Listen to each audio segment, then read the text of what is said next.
Hey there, Squirrel Army. We're here today to talk about Sword of Forge and Frontier. You can join the Squirrel Army by subscribing. Alright, so Sword of Forge and Frontier gives the equipped creature +2/+2 protection from red and green.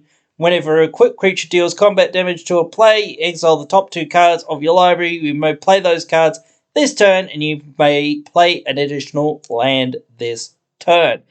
So the sort of cycle continues. I don't know how amazing this the main effect of this is, which is the exiling and playing extra lands whole thing.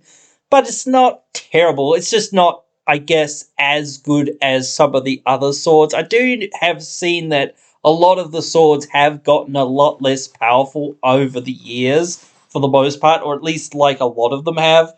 Some of them are real good. The Proliferate sword's not that bad, honestly, I think. And the Flicker and Get a Land sword's obviously really good, because, well, it ramps you. And this can kind of ramp you, and it also gives you some sort of card advantage. So, but again, you do have to play those cards this turn. It does let you play lands, and sometimes all you get is lands, so that can help in certain circumstances. But I still think it's a good card.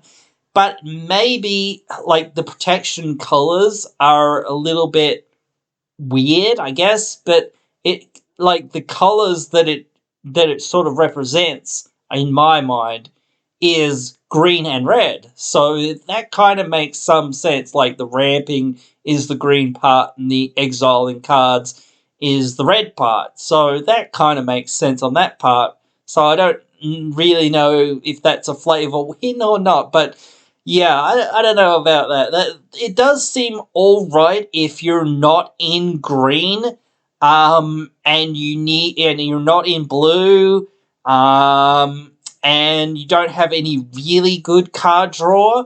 So you need things like this, and especially on a double strike thing or something like that, that'd be really good, especially if it can get in, especially if the person you're attacking has mainly red or green things. You can just get right past all their blockers and just hit right into them, and then get your card advantage, get your ramping or whatever going.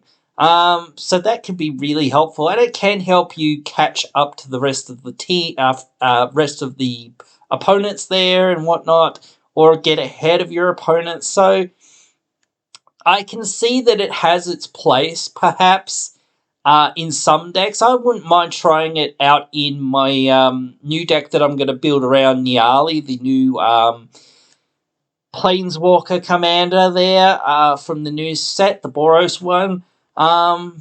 Because it gives a lot of my stuff double strike, so I'm just well, that seems pretty good. So just get to exile the top 4 cards with my tokens, and then play 2 additional lands. That seems pretty good.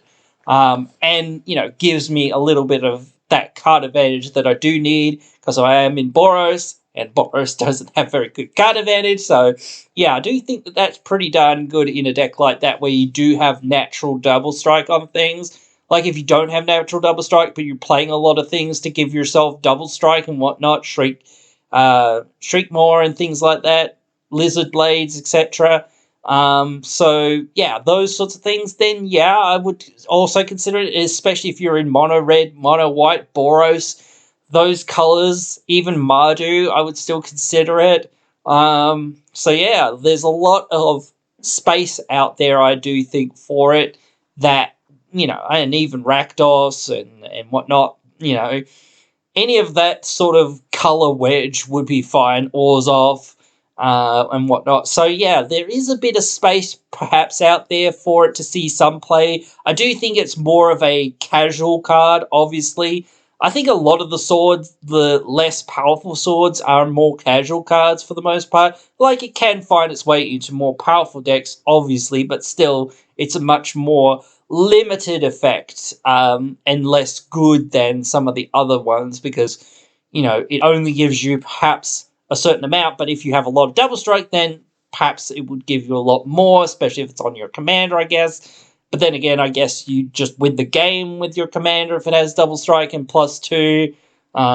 Because, you know, most double strike commanders are pretty powerful anyway. So yeah, there is that. But anyway, I don't know, but even just giving +2, which is, you know, 4 in double strike, that's pretty darn strong. So it won't take very long, 3 or 4 turns to kill someone. So, you know, that's not a lot of hits, really. He can obviously spread out the damage, but again, when you've got one opponent that you just basically go unblockable against, it's like pretty easy just to kill someone and then be like, oh, well, shit happens, you know. But yeah, it's one of those things. But anyway, guys, obviously you guys can let me know what you guys think. Write your thoughts down there in the comments below, and I hope to catch you all in the next one.